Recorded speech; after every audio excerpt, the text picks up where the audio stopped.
اور اس نے جو سب آدمیوں کو جمع کیا تو داؤد کے ملازموں میں سے 19 آدمی اور اساہیل کم نکلے۔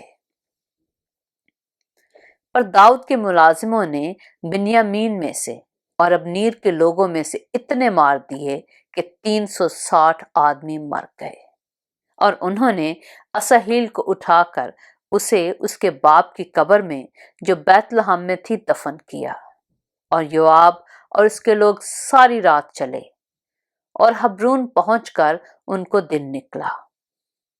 دوسرا سیموئیل اس کا 3 باب۔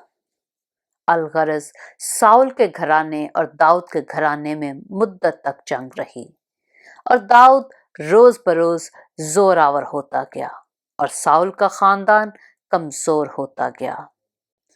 اور حبرون میں داؤد کے ہاں بیٹے پیدا ہوئے۔ امنون اس کا پہلوٹا تھا جو یزرائیلی اخینوام کے بطن سے تھا، اور دوسرا کلیاب تھا جو کرملی نابال کی بیوی ابیجیل سے ہوا۔ تیسرا ابی سلوم تھا جو جسور کے بادشاہ تلمی کی بیٹی ماکا سے ہوا۔ چوتھا ادونیا تھا جو حجیت کا بیٹا تھا، اور پانچواں سفتیا جو ابیطال کا بیٹا تھا، اور چھٹا اترام تھا جو داؤد کی بیوی اجلا سے ہوا۔ یہ داؤد کے ہاں حبرون میں پیدا ہوئے۔ اور جب ساؤل کے گھرانے اور داؤد کے گھرانے میں جنگ ہو رہی تھی تو ابنیر نے ساؤل کے گھرانے میں خوب زور پیدا کر لیا۔ اور ساؤل کی ایک حرم تھی جس کا نام رسفا تھا، وہ ایا کی بیٹی تھی۔ سو اشبوست نے ابینیر سے کہا، تو میرے باپ کی حرم کے پاس کیوں گیا؟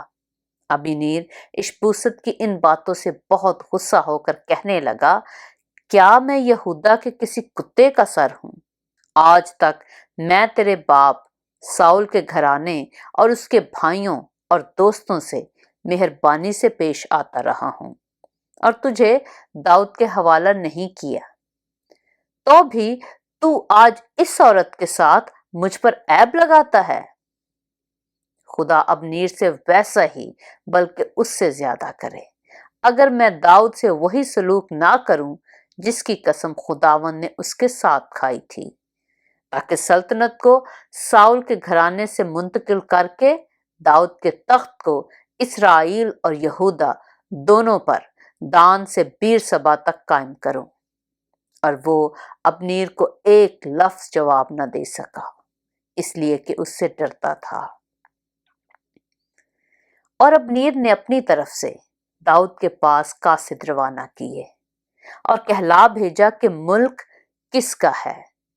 تو میرے ساتھ اپنا عہد باندھ اور دیکھ میرا ہاتھ تیرے ساتھ ہوگا تاکہ سارے اسرائیل کو تیری طرف مائل کروں۔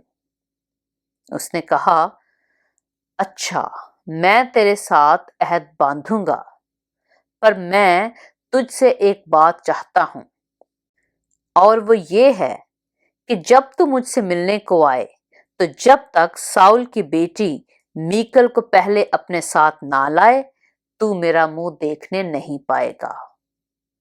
اور داؤد نے ساؤل کے بیٹے اشبوست کو قاصدوں کی معرفت کہلا بھیجا کہ میری بیوی میکل کو، جس کو میں نے فلسطینیوں کی 100 کھلڑیاں دے کر بیاہا تھا، میرے حوالہ کر۔ سو اشبوست نے لوگ بھیج کر اسے اس کے شوہر لیس کے بیٹے فلتییل سے چھین لیا، اور اس کا شوہر اس کے ساتھ چلا اور اس کے پیچھے پیچھے بہوریم تک روتا ہوا چلا آیا۔ تب ابنیر نے اس سے کہا، لوٹ جا۔ سو وہ لوٹ گیا۔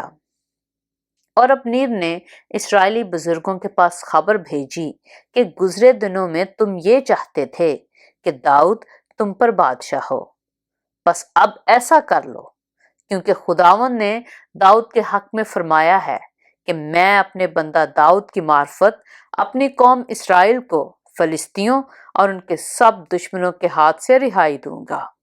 اور ابنیر نے بنی بنیامین سے بھی باتیں کی، اور ابنیر چلا کہ جو کچھ اسرائیلیوں اور بنیامین کے سارے گھرانے کو اچھا لگا اسے حبرون میں داؤد کو کہہ سنائے۔ سو ابنیر ہبرون میں داؤد کے پاس آیا اور 20 آدمی اس کے ساتھ تھے۔ تب داؤد نے ابنیر اور ان لوگوں کی جو اس کے ساتھ تھے ضیافت کی، اور ابنیر نے داؤد سے کہا، اب میں اٹھ کر جاؤں گا اور سارے اسرائیل کو اپنے مالک بادشاہ کے پاس اکٹھا کروں گا، تاکہ وہ تجھ سے عہد باندھیں اور تو جس چیز پر تیرا جی چاہے سلطنت کرے۔ سو داؤد نے ابنیر کو رخصت کیا اور وہ سلامت چلا گیا۔ پاک کلام کے پڑھے اور سنے جانے پر خداوند کی برکت ہو۔